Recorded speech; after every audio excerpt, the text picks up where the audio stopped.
شايف طبعا وبتشاركنا هذا الحديث ان المسؤولية على عاتق الريشة الطايرة مسؤولية كبيرة في 20 ميدالية أولمبية، ليست فقط بتتنافس على ميدالية واحدة أو ميداليتين، ولكن 20 ميدالية أولمبية. أنت شايف ده إزاي؟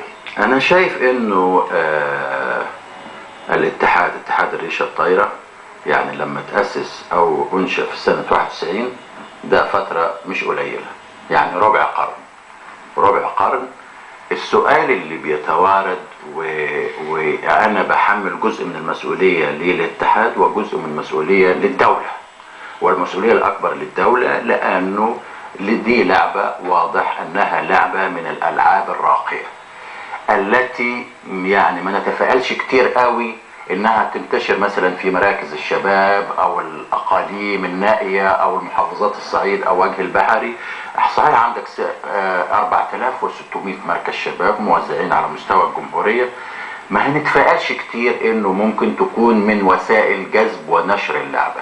لكن التارجت او الهدف اللي هنشتغل عليه او الاتحاد يشتغل عليه بالتعاون مع الدولة، وأكرر بالتعاون مع الدولة ممثلة في وزارة الشباب والرياضة، يتجه إلى الأندية.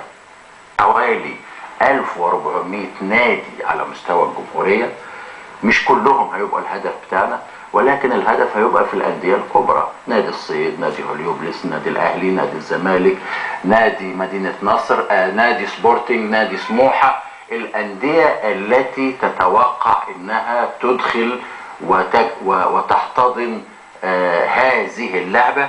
يضاف إلى ذلك، وأنا برضو بوجهه للدكتور علي حسب الله وأعتقد أنه هيفهم الرسالة، أن هذه اللعبة من اللعبات زي برضو رياضة الترياسلون من اللعبات التي يجب أن تكون أداة من أدوات نشر السياحة، بمعنى أنه بطولاتك تكون في الأماكن السياحية، لأنه اللعبة واضح أنها لعبة جاية من جنوب شرق آسيا مش من أي مكان آخر. لا والله معلوماتي أنها لعبة مش كده برضه دكتور علي؟ لا بس هي ابتدت في لندن. هي انشئت في لندن، وكان اللي بيمارسوها أولاد الزواج زي ما حضرتك تفضلت وقلت، كانوا السيدات بيلعبوا الريشة الطايرة وهم لابسين فساتين الصفراء في انجلترا. وهي فعلا تناسب. والرجال كانوا بيلبسوا الله عصام بيه كانوا بيلعبوا الريشة الطايرة وهم لابسين البيبيونة، يعني مش جرافطة، لابسين بيبيونة.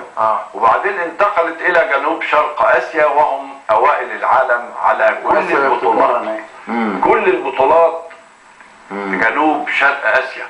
فأنا بشكرك على ملاحظاتك الحقيقة، وملاحظاتك أكيد هتكون محل دراستي، وأنا فعلا بأمانة أنا بشكر الأستاذ أحمد على إنه اداني فرصة إن أنا أتحدث عن الريشة الطايرة.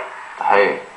هو الحقيقة أنا برضو عايز أقول إن من خلال اللي عايز أضيف جزء بس في ربع دقيقة واللي قاله الأستاذ عصام بخصوص مسؤولية الوزارة.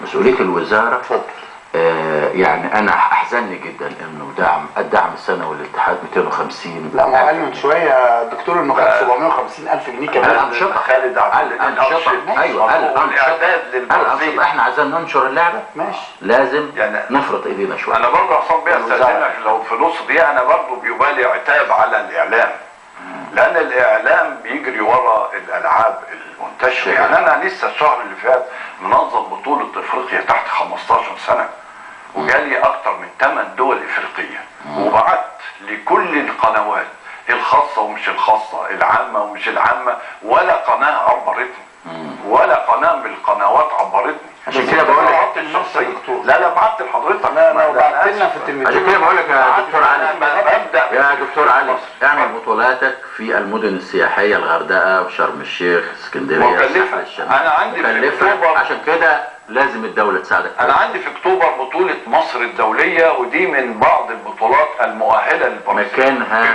مكانها الطبيعي، وهيعمل لك جو كويس قوي في شرم الشيخ.